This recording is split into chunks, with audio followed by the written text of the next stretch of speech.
Hey guys, Andy here from Mediocre Hobbies coming at you with another painting video. This time we are going to be working on a painting technique or a style of painting or I don't really know how to describe it, but you'll understand when I get into it.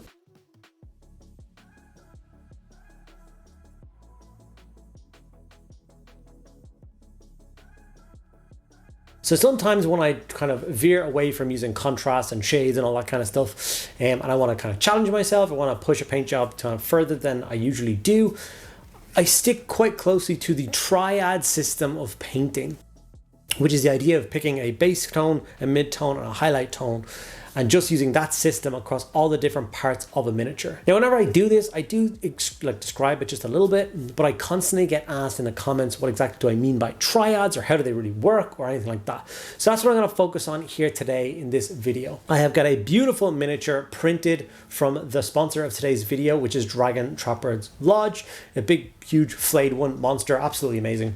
And I'm going to be using that because it's got a lot of skin, a lot of flesh, tentacles, all sorts of things.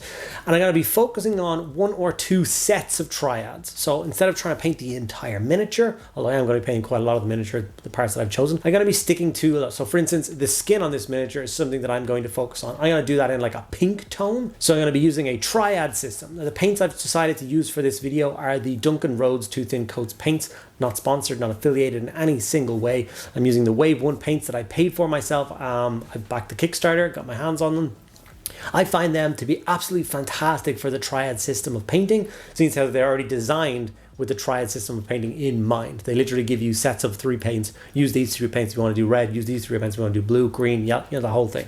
So I'm going to use those paints, and I'm going to show you that technique across 1 or 2 key points of this model, and hopefully by the end of it you'll have a clear understanding of what the triad system is, and maybe if you try it out for yourself, practice it a little bit, you get a little bit better at painting yourself. Before I get into the video, I just want to say a huge thank you to all of my patrons. You guys are absolutely amazing. Now, my patron thing has become a little bit more complicated as of late, as they have added a free membership thing to it, so you can join my Patreon for free, but you won't get any benefits for that. I don't know why they added it. I don't see the point of it whatsoever. So if you are looking to get involved with it and you want to see some of the benefits to it, then you're going to, of course, have to pay for one of the tiers. A free membership won't get you access to any of the videos or any of the other bits and pieces. So yes, my Patreon members get an extra video every single week. So that's 52 extra videos a year, and you get access to a private Discord server. So if that's something that interests you, check out the links below and sign up for as little as a pot of paint. So yeah. All right, guys, thank you so much, and let's get into the video. Okay, this is the amazing model that I decided to print from Dragon Trapper's Lodge. As you can see, it is big and it is stunning. And I think it's going to be the perfect example piece to use the triad system on and try and work through. So like I said at the beginning of the video, I was going to work through his skin. As you can see, there's quite a lot of skin with quite a lot of detail. I want to make sure to accentuate as much of that detail as possible. Try and make it look crisp, obviously quite textured. Make sure all the different aspects of it stand out. That's where the triad system will come into play. Like I said, I was going to use the Too Thin Coats paint. You get this awesome chart with it. Like I said, I only have the first wave of paints, and they have it broken down into the triads, literally base coat, mid-tone, and the highlight. So I've decided to go with this, which is Royal Cloak, Sword Hilt, Burgundy, and Glistening Gums. That is the triad that they have lined out for you when it comes to painting up kind of like a pinky skin tone.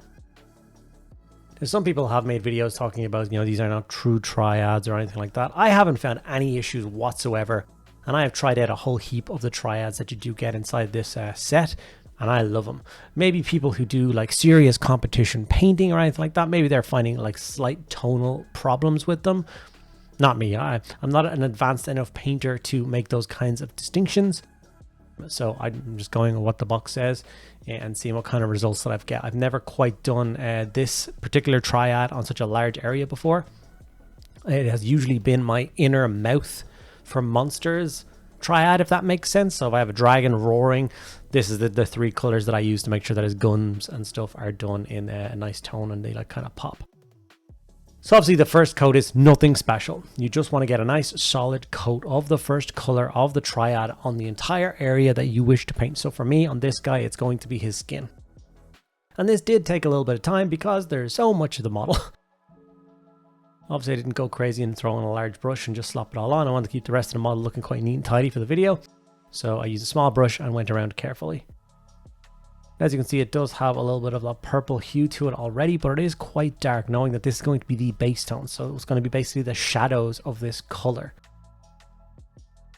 And basically the idea behind a triad system is try and take the, I don't know, the difficulties of trying to figure out what you need to use to highlight, layer and highlight colors with, putting it firmly into the paints themselves. Like Games Workshop paints are actually all triads as well. They are designed the same way. For some reason, they don't use it in their marketing, but they are designed that way. So I'm sure you could figure it out if you went through there. Like for instance, you went onto the old paint website or app that they used to have, and which is still available to go onto. You can see the different layers. If you chose Ultramarines Blue Armor, they will give you a base tone, a mid tone, or a highlight. This is the triad that they suggest that you use to do Ultramarines. They do it for everything.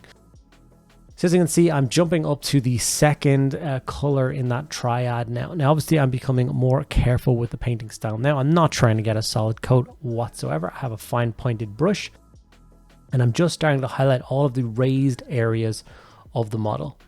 So as you can see, this model is fantastic for that because he's jacked. So it's quite easy to break down all of his different muscle groups. And of course, the huge big tentacles across his face that come down are an amazing piece to practice this technique on.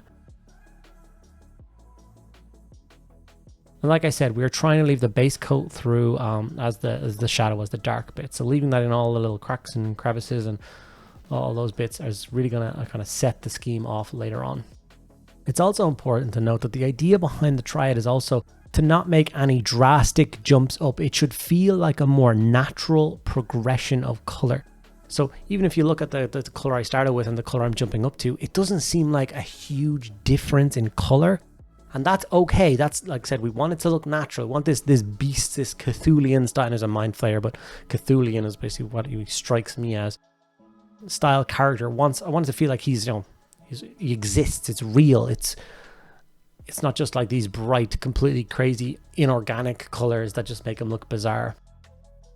So you can see I'm soldiering through with that mid-tone color, building it up slowly but surely. Obviously, I've done the entire upper body of it now. And if you look at this compared to his legs and his hands, which aren't done, you can see that it is quite a large difference. But it's just as you're doing it, it doesn't jump as much as you thought. Now, I'm going to jump up to the final highlight color on like the tentacles on the upper body now. Just because I want to be able to show you the 3 different kind of stages all on the model all at the same time. But then at the end of the video, I do go through and finish off layering up the rest of the skin fully. And then I do actually find a little bit of time that I jump on and do the cloth as well with another triad just to show you once again. So as you can see, I'm all the way up to the glistening gums color now, which is obviously the brightest tone. And as you can see, I've got my point is even finer. Not that I've swapped brushes or anything. I'm just using that as a, I don't know, an analogy kind of thing. That I'm being more careful. I'm applying less paint. This is where you just want it to go onto the very tips. This is the most extreme highlight parts of the model. Anywhere that's kind of raised is going to be the most predominant part of the model is where you want to highlight with this. So you want to leave a lot of the color that's already there. You don't want to cover up too much of it, because once again, that will bring that transition through from your base tone into your mid tone into your highlight.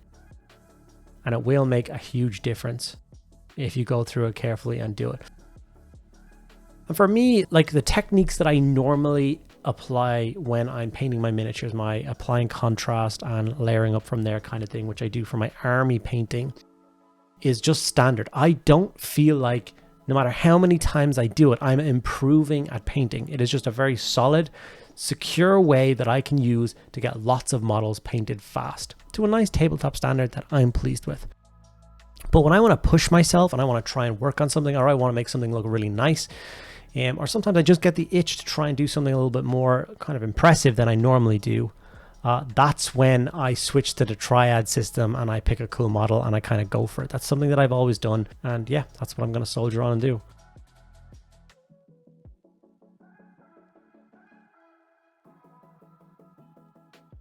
So as you can see, this piece is starting to come together. It's starting to look quite sharp. You can now see the upper body is done. The tentacles are done to the kind of like final stage that I'm going to take the skin to. You can see that his legs and hands are still the first stage. And then I'm going to flip him around to see his back, and you can see the second stage on him. So you basically get to see all 3 kind of stages of painting. I'm not being as careful on the back, so the back of his arm doesn't look great now. But yeah, I'm kind of focusing more on the front, being one of those kind of painters right now.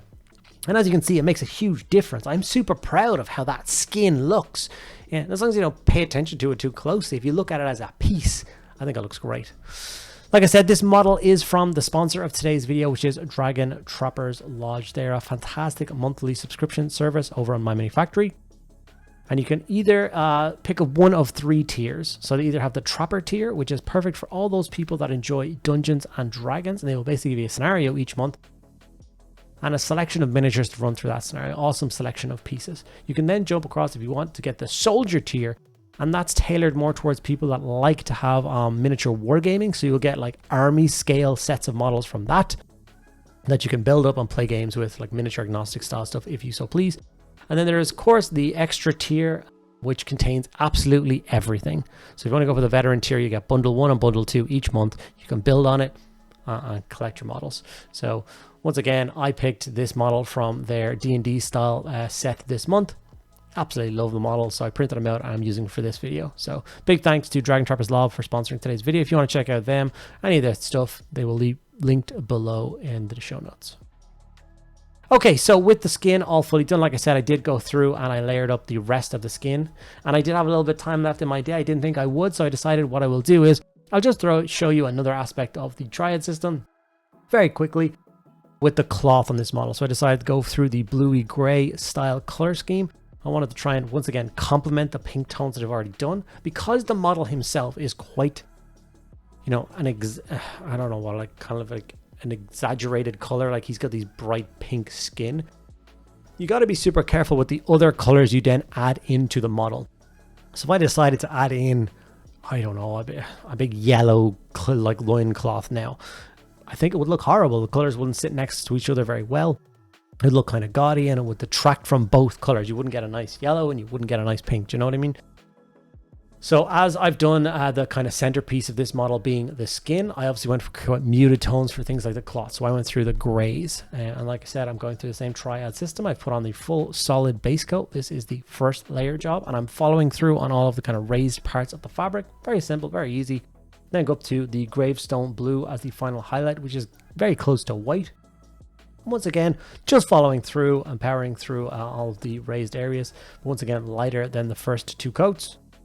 And just acting as a nice little, or like a highlight to those colors.